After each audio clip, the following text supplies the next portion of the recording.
Պարոն վարչապետ, նախ շնորհակալություն, որ ժամանակ գտաք նաև մեր հարցերին պատասխանելու։ Եվ այսպես ուզում եմ առաջինը հարցնել, Սահմանադրության հանրաքվեի քարոզարշավային փուլը արդեն մոտենում է ավարտին, ընդհանուր առմամբ ինչպես այն ընթացավ եւ ընթանում է այսօր։ Շատ կազմակերպված եւ ամենակարևորը, որ զգում ենք շահագրգռվածությունը մեր բնակիչների, մեր ժողովրդի, առաջինը ծանոթանալու Սահմանադրության նախագծին, տարբերությունը գործող Սահմանադրության հետ կապված եւ անհրաժեշտություն այդ փոփոխման եւ շատ ակտիվ երկխոսություն է տեղի ունենում հանդիպումների ժամանակ, իրեւ շնորհակալություն նրանց, որ այդպիսի համբերատարությամբ լսում են, որտեղ կարծես թե առաջին հայացքից այդքան էլ չպետք է հետաքրքրի սովորական քաղաքացուն, բայց մենք զգում ենք հակառակը, ոչ միայն պատրաստ են լսելու, այլ շահագրգռված են խորությամբ տիրապետելու Սահմանադրության կանոններին, իմաստին, նշանակությանը։ Այս շարունակելով հենց մեր զրույցը ուզում եմ այսպես ուղիղ ու մի հռետորական հարցադրումով շարունակել։ Ինչու պիտի փետրվարի 20-ին ժողովուրդն այո ասի Սահմանադրությանը։ Մենք փորձում ենք հիմնավորել, նշեցի փոփոխությունը, կարևորել այսօրվա ներկայացվող տարբերակը, իհարկե եւ գիտակցում եմ, որ Սահմանադրությունը դա պետության հիմքն է եւ ճիշտ սահմանադրություն ունենալով կառուցում են երկրի ապագան։ Այսինքն ինչ ենք թողնելու, ինչ երկիր ենք թողնելու մեր երեխաներին։ Իսկ սահմանադրությունը, եթե ժողովրդի համար ընդունելի չլինի, երկրի համար ընդունելի չլինի, այդ ապագան մշուշոտ է լինելու։ Եվ փորձում ենք օրինակներով, համեմատություններով անել։ Եվ ամենապարզ օրինակ ես միշտ բերում եմ Կորեայի օրինակ, ունենալով նույն ժողովուրդը երկու պետություն, հյուսիսային եւ հարավային, տեսնում ենք ինչպիսի տարբերություն կա, ընդամենը երկրի կառուցվածքի պատճառով։ Եվ մենք ուզում ենք ստեղծել այնպիսի երկիր, կառուցել այնպիսի երկիր, հիմքերը դնել այնպիսի երկրի, որ մեր սերունդները հետո մեզ չանիծեն։ Իսկ այս սահմանադրությունը ժողովրդավարական սահմանադրություն է եւ առիթ օգտագործելով ասեմ, որ իմ հանդիպումների մեկի ժամանակ ասեմ ժողովրդական սահմանադրություն է։ Եվ այո պիտի ասեն իհարկե։ Իսկ պարոն վարչապետ, այո ասենք Արցախին արտահայտությունն է ընտրվել իբրև քարոզարշավի կարգախոս, ինչ միանշանակ չի ընկալվում, պիտի ասեմ։ Ովքեր հայտարարել են, որ դեմ են քվեարկելու այս նոր սահմանադրությանը, վրդովում են, որ դրանով իրենք Արցախին չեն դեմ ասում։ Ինչ է նախ եւ առաջ ազդարարում այս կարգախոսը։ Գիտեք, պատահական չենք ընտրել այդ կարգախոսը, որտեղ ոչ միայն սահմանադրությանն ենք այո ասում, մեր մասնակցությունը արդեն այո է։ Այո, կարող են դեմ քվեարկել սահմանադրությանը, բայց իրենք այո են ասում Արցախին, որտեղ մասնակցությունը այո է։ Մասնակցությունը դա մեր շարժման շարունակությունն է։ Պատահական չի ընտրվել փետրվարի 20-ը, պատահական չի ընտրվել այդ կարգախոսը։ Այո, մարդիկ կարող են դեմ քվեարկել, բայց այդ դեմը էլի այոն է ուղղված մեր Արցախին։ Լավ, իմ հաջորդ հարցին չնայած դուք բազմիցս առիթներ ունեցել եք պատասխանելու, բայց այնուամենայնիվ մի վերջին անգամ էլ երևի պիտի խոսենք դրա մասին։ Ձեր կուսակցությունը ի սկզբանե իհարկե կառավարման խորհրդարանական մոդելին էր կողմնակից։ Ինչ է ստիպեց փոխելու նախապատվությունը։ Իհարկե սահմանադրագետները ասում են, որ սա ավելի շատ նախագահական մոդելի նման է, բայց հասկանալով պետական կառուցվածքը այն շատ ավելի մոտ է պարլամենտական մոդելին։ Ինչու ենք մենք կողմնակից պարլամենտական մոդելին, որտեղ երբ ուսումնասիրում ենք զարգացած երկրների անցած ճանապարհը,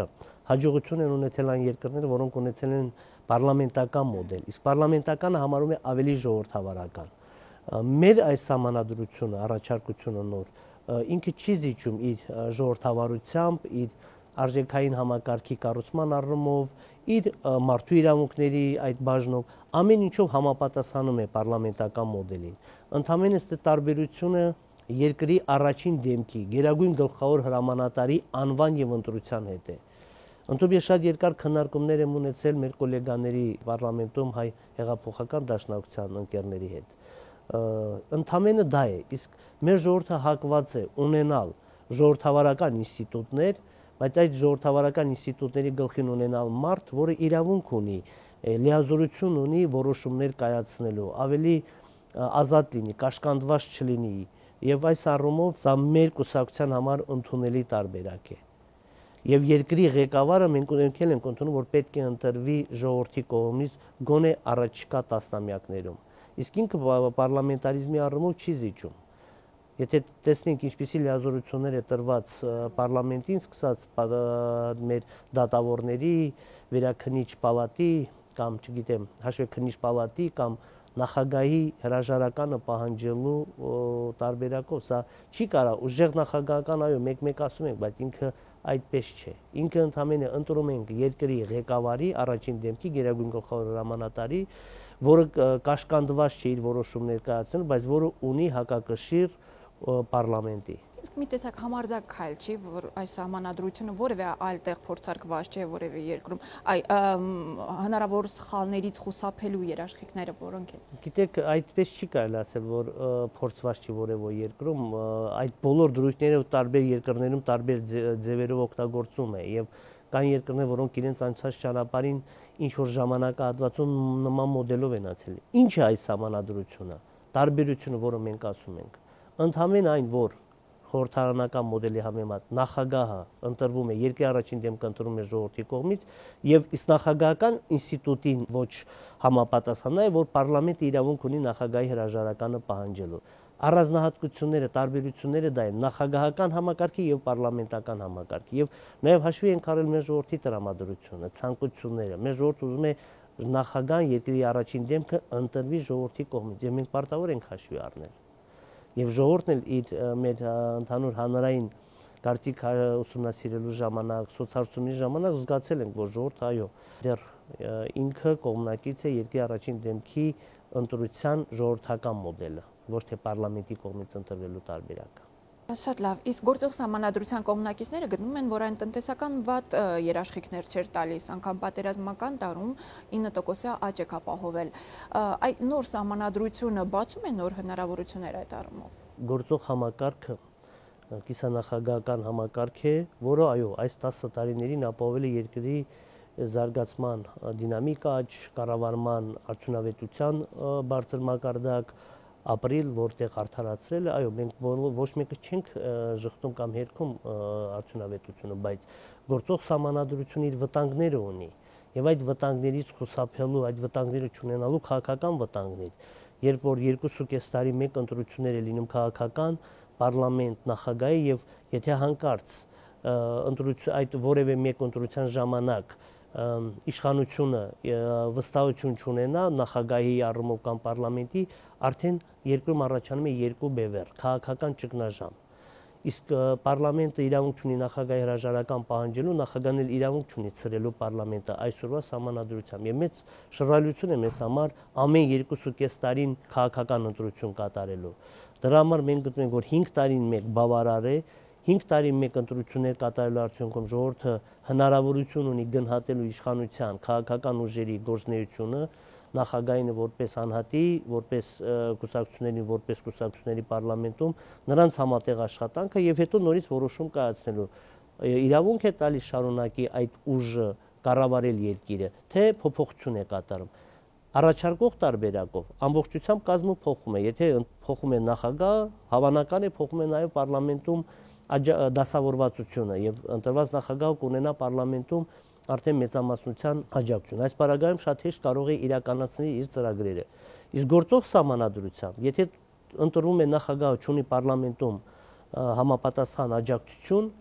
արդեն առաջանում է այդ քաղաքական ճգնաժամ։ Իսկ գիտեք, երկրներ կան, որ տարիներով վարչապետ չեն ընտրել պարլամենտական, Բելգիայի օրինակը, Լիբանանի օրինակը տարիներով նախագահ չեն ընտրել, բյուջեն, չգիտեմ, 5-6 տարի չի ընդունվում։ Մենք նման շռայլություն իրավունք չունենք թույլ տալու եւ մեր երկիրը, մեր կառավարումը պետք է օպերատիվ ընթացիկ լինի։ Եվ համոզված եմ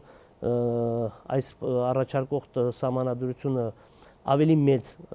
ազդեցություն է թողնելու երկրի տնտեսական զարգացման, քաղաքացիական հասարակարգի ձևավորման, զարգացման, կայացման եւ ամենակարևորը 100%-անոց համամասնական ընտրական մեխանիզմը թույլ է տալու նաեւ ձևավորվելու կուսակցություն։ Այսօր այո, մեր հանրությունը այդքան էլ չի հարգում կուսակցություններին, կուսակցականներին կամ կուսակցական ինստիտուտների ձևավորմանը դեռ խորհրդային կոմունիստական հասարակարգի տրամադրություններն են դիրում, բայց մենք պետք է հասկանանք, որ աշխարհը այլ ճանապարհ չունի։ Քաղաքացիական զարգացած հասարակարգը դա քաղաքացիական, հասարակական եւ քաղաքական զարգացած ինստիտուտներն են։ Իսկ քաղաքական զարգացած ինստիտուտները դա կուսակցություններն են, որոնք պետք է ձևավորեն պարլամենտ ունենան ծրագրեր նախագահական ընտրություններին թեկնածուներից որևէ մեկին համախմբեն շուրջը եւ իրականացնեն իրենց նախընտրական ծրագրերն ու խոստումները։ Իսկ պարոն վարչապետ, նոր սահմանադրությամբ փաստորեն վերանում է վարչապետի ինստիտուտը։ Ներքին էսպիսի ափսոսանք չկա։ Եթե տառապեմ պաշտոնամալությամբ կամ ազնական ինչ-որ նկատառումից իհարկե կարող ունենամ, բայց ես միշտ հայտարարել եմ, որ ծառայում եմ ժողովրդին, ծառայում եմ երկրին եւ կապ չունի որտեղ եմ աշխատելու, ինչ է առաջարկվելու, շարունակելու եմ իմ ծառայությունը մատուցել մեր երկրին։ Դա կարևոր չէ, բայց այդ մոդելը, որ առաջարկում է, ինքը իր մեջ ներառում է այդ ամենը։ Երկրի կառավարության գլուխը նախագահն է։ Այսօր էլ այդպես է, որտեղ վարչապետին նշանակում է երկրի նախագահան։ Իհարկե, կառավարության ղեկավարը համարվում է վարչապետը, բայց երկրի գլուխը նախագահն է։ Ընդհանրեն այդ բառերն է փոխում։ Ձևավորվում է կառավարություն իր նախարարներով, պետնախարարով, որը կոորդինացնում է այն նախարարությունների աշխատանքը, որը լիազորում է նախագահան կամ ինչպիսի կառուցվածք ընտրում է նախագահան։ Ինքը շատ բան այդպես չի փոխվում։ Կառավարման մոդելում այդ նույն ուղղայացը մնում է եւ դրա համար ես ազնականը մի կողմ դնենք ինքը պետության կառավարության գործունեության արդյունավետության առումով ոչ թե մենք խնդիր ենք ունենալու հակառակը ավելի օպերատիվ եւ ավելի արագ աշխատանքի հնարավորություն ենք ստանալու։ Դուք գիտեք, որ հասարակությանը միշտ էլ այսպես գործընթացի նյութական կողմն էլ է հետաքրքրում, այ չափազանց հետաքրքրվում են, թե ինչ միջոցներով է կազմակերպվում քարոզչական գործ։ Այդպիսի մեծ միջոցներ չի ծախսում, կան հրապարակվելու է կենտրոնական ընտրական հանձնաժողով պարտադիր օրենքի շրջանակներում հրապարակելու է եւ հավաքագրված գումարը, ծախսերը, ուղղությունները, եթե հրապարակվում են փոքր գրքույկներ, սահմանադրության կամ բուկլետներ կամ պլակատներ, շատ ինքը քիչ ծախսեր այսօր պահանջում, քան օրինակ պարլամենտական կամ նախագահական ցանկացած ընտրություն։ Հրամաշռայլությունը չի կատարվել եւ եթե վճարովի եթերային ժամեր չկա, մեծ պլակատներ, սիրուն պլակատներ, բոլոր բնակավայրերի համար պաստառներ չկա։ Եվ այդ ամենը մենք անձնաչքով էլ երևում է, որ մինիմալ բյուջեով ու միջոցներով է այս ամենը կազմակերպվում։ Շատ լավ, եւ մեր վերջին հարցադրումը բնականաբար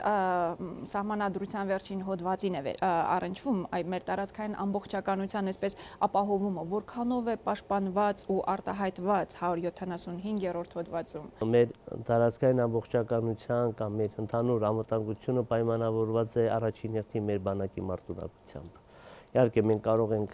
շատ գեղեցիկ հոդվածներ գրել, չգիտեմ, ամրագրել ոչ միայն այսօրվա մեր վերահսկողության տակ տարածքներ, այլ նաև ինչքան ցանկանում եք, բայց պետք է այդ ուժը ունենալ։ Փառք Աստծո ունենք բանակ, մարտունակ բանակ, որը ապացուցել է ապրիլին, որ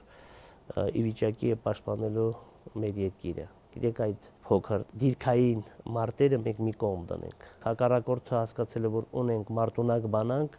որը պատրաստ է պաշտպանելու, ունենք հայրենասեր ժողովուրդ, որը պատրաստ է աջակցելու բանակին եւ ունենք կամավորների մի մեծ բանակ Արցախում, Հայաստանում եւ Սփյուռքում, որոնք պատրաստ են իրենց կյանքը զոհելու։ Սա է ամենակը եւ սա է երաշխիքը։ Ոչ միայն այսօրվա, այլ վաղվա մեր երաշխիքը պայմանավորված է դրանով։ Թերևս դժվար լինի դրան որևէ բան ավելացնել ու շնորհակալություն եմ հայտնում եւս մեկ անգամ, որ ժամանակ գտաք մեզ համար ու հաջողություն ձեզ։ Ձեզ շնորհակալություն։